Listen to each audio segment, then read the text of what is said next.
안녕하세요. 2024학년도 1학기 중간고사 대왕중학교 2학년 내신 설명을 맡은 KNS 강사 강현주입니다. 이런 순서로 말씀드릴 거예요. 첫 번째 출제 성향, 기출예제, 학습 전략, 내신 대비 수업 구성 이렇게 말씀드릴 건데요.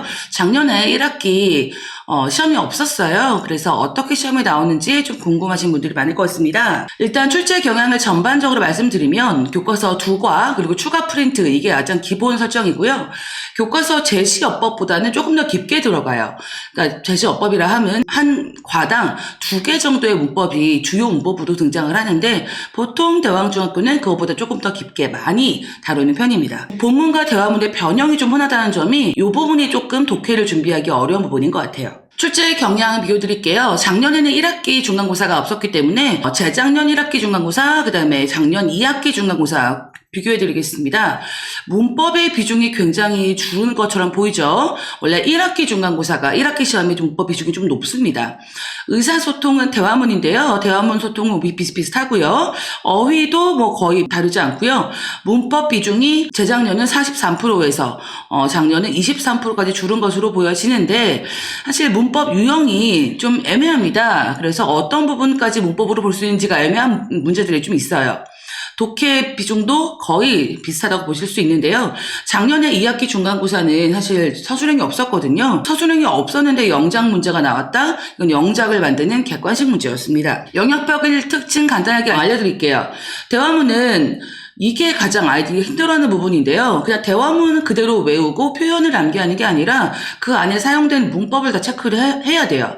대화문까지 변형이 되기 때문에 내용을 완전하게 숙지하는 게 굉장히 중요합니다. 대화문을 암기하되 흐름과 순서 무조건 알고 있어야 되고요. 일치, 불일치 많이 등장합니다. 용법 문제, 품사 문제, 누구나 문법 문제라고 생각할 수 있는 문제들이 대화문에 출제가 되고 또 원어민 선생님이 내시는 문제들도 약간 이런 식으로 출제가 될 때가 있어요. 어휘는 학교에서 프린트물로 배부된 그 영영풀이 프린트가 있습니다. 이건 그냥 외워야 돼요. 무조건 외우셔야 됩니다. 이따 보여드릴게요. 문법은 범위 어법 이외에 아까 말씀드린 것처럼 추가 어법 그리고 심어 어법을 중복해서 출제를 하는 편이고요. 프린트물에 배부된 내용 이외에 추가 어법도 주의해서 살펴봐야 됩니다. 문제 예문이 새로운 문장일 때가 많아요. 프린트에 나와 있는 문장이나 교과서에 나와 있는 문장이 아니라 아예 새로운 문장일 때가 많기 때문에 응용 능력이 좀 필요한 편입니다. 독해 및 추론은 교과 지문이 변형된다는 거, 어법과 단어까지 변형된다는 거. 그래서 단수 남기는 물론 기본이 돼야 되겠지만 패러프레이징 응용 연습이 아주 필수적인 그런 시험이라고 보시면 되겠습니다. 예제 보여드릴게요. 이런 식으로 등장을 해요. 서술형으로 의사소통이 나왔는데 사실 이 지문의 실제 대화문 지문은 오른쪽에 제가 빨간색으로 표시한 이 지문이에요. 그냥 여자애랑 남자애랑 왔다 갔다 대화를 하는 내용이었는데 옆에 보시면 이 내용이 합쳐졌죠. 합쳐지면서 이 내용의 뒤에 제인이라는 애가 어떤 말을 하면 좋겠니? 라고 조건이 굉장히 자세하게 주어지고 있고요. 그리고 1과의 주요 문법은 투부정사의 형용사적 문법이었는데 옆에 보시면 실제 문제 보시면은 오형식 목적격 보어 투부정사가 출제가 됐어요. 그러니까 투부정사의 전반적인 쓰임을 전부 다 학습을 해야 이 부분에서 실수가 없이 문제를 쓸 수가 있겠죠. 어휘는 아까 제가 그냥 무조건 외우면 된다고 말씀드렸잖아요. 여기 나와 있는 단어와 어휘 그 영영풀이의 의미가 전부 다 프린트에 제시가 되어 있는 부분입니다. 외우면 됩니다. 많이 외우기 시킬 거예요. 그리고 밑줄 친 디스가 의미하는 것, 요거는 사실 이렇게까지 길게 영영풀이가 등장하진 않아요. 그 영영풀이와 내용과 이런 것들을 조합해서 추론해서 결국 도출해야 되는 그런 문제인데 보시면 아시겠지만 그렇게 어려운 문제는 아니에요. 그런데 요거를 독해 문제로 받아들이면 굉장히 어렵게 느끼겠죠. 특히나 어휘를 이제 외우기 시작하거나 좀 많이 읽기 힘들어하는 그런 친구들 같은 경우에는 어려운 유형이라고 볼 수 있습니다. 자, 문법에서 이런 부분들을 좀 보여드리고 싶어요.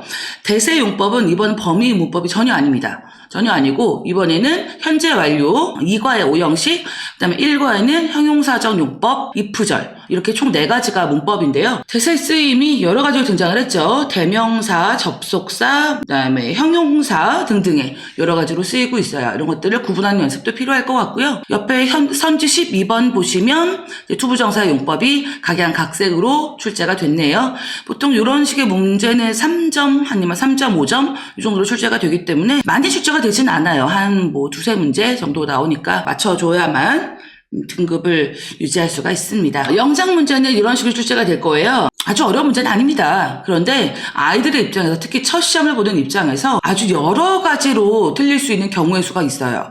옆에 제가 써드린 부분은 있겠지만 아이들이 서술형을 틀리는 경우의 수는 정말 다양하거든요. 가끔씩 어떻게 이걸 틀릴 수가 있나요 하는 어머님들도 계시는데 아이들이 그렇게 쓸 때가 있어요. 옆에 서술형 1번 보시면은 여기에는 먹을 것이 아무것도 없다라고만 되어 있는데 여기를 here를 쓰는 친구들이 많이 있는데 there를 못 쓰는 친구들이 생각보다 많습니다.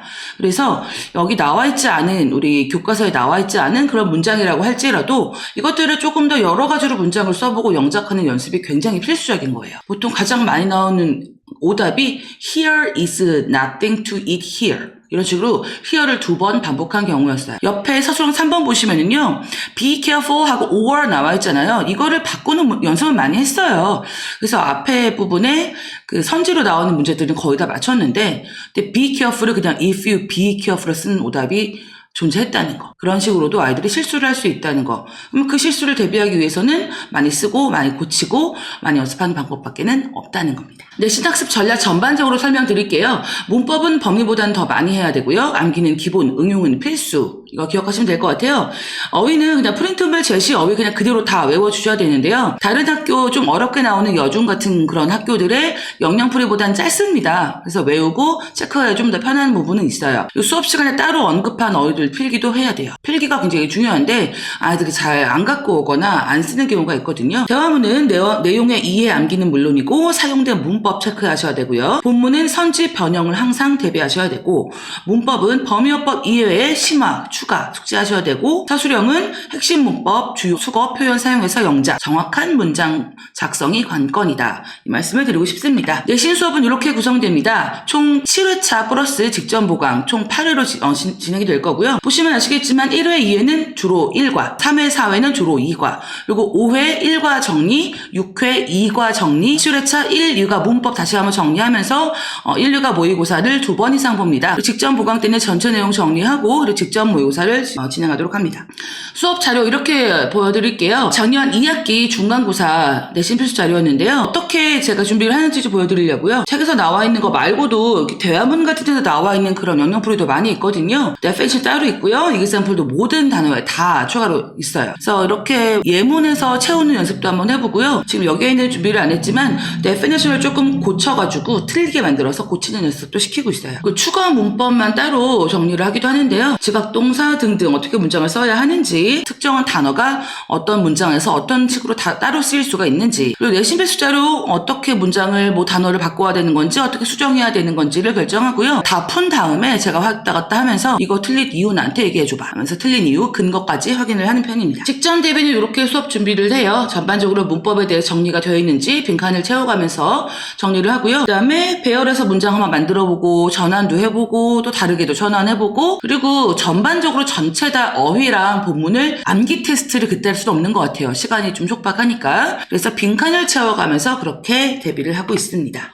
내신 대비 수업 테스트인데요. 문법은 이렇게 보통 준비를 합니다. 오류를 찾아서 수정하고 근거까지 쓰는 건데 근거를 쓰지 않으면 틀리게 취급하고 있어요. 수업은요. 월금 화목 둘 다 9시부터 7시 반까지 2시간 반 진행인데요. 이때 좀 늦는 학생들이 가끔 있어요. 근데 너무 늦게 되면은 7시 반 이후로는 제가 교실에 둘 수가 없어요. 7시 반부터는 또 다른 학교 수업이 있기 때문에 그 이후로는 관리실이나 아니면은 따로 제가 왔다 갔다 하면서 확인을 하게 될 텐데, 시험을 제대로 보지 못하거나 암기가 제대로 되어 있지 않으면 되게 지지부진하게 시험 관리도 저한테 직접 받지 못하고 이런 경우가 생길 수가 있어요. 그러니까 제 시간에 등원하는 것이 굉장히 중요합니다. 한 시간 동안에는 암기, 어휘, 그리고 리뷰 테스트, 모의고사까지 진행을 하고요. 수업은 쭉 진행하고 수업 끝나기 10분 정도 전에 애프터 테스트 간단하게 진행해요. 토요일은 오후 2시부터 6시까지 총 4시간 수업인데요. 3번 플러스 직전 보강까지 총 4회로 수업합니다. 똑같아요. 2시부터 3시까지는 암기, 어휘, 리뷰 테스트, 그리고 3시부터 8시까지는 수업하고 피드백까지. 이 토요일 이후에 6시 이후에는 조금 이제 시간이 좀 있기 때문에